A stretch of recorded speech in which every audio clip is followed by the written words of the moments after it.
Another plant that's good to grow is the turnip. The nice thing about the turnip is that you can eat the greens, and you also come up with a turnip. If you buy the right kind of turnip, make sure you buy the kind that actually gives you the root, the actual turnips. Some stuff only gives you the greens. These seeds look about like the collard green seeds. Okay. Also, you've got radishes. Cherry bell's a popular one.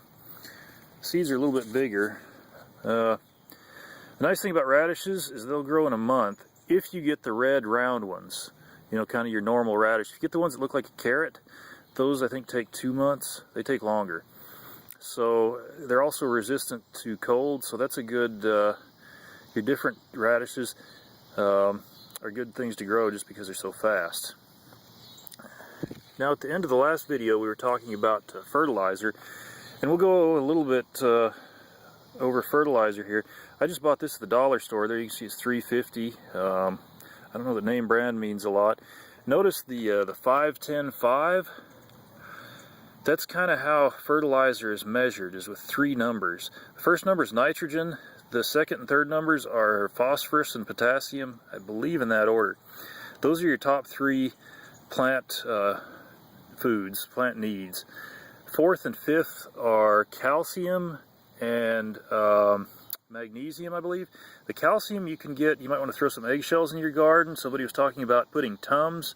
You know, that's, I believe that's calcium bicarbonate, if I'm not mistaken. You might want to crush those if you do that. The magnesium, you can use Epsom salts.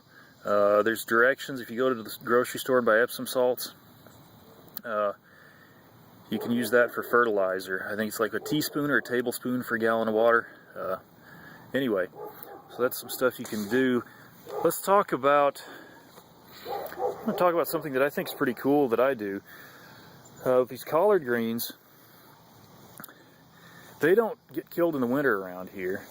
So what I do is I try to get them big enough by the time it gets cold to so that I can pick them all winter. Just kind of sick of lettuce going bad in the fridge.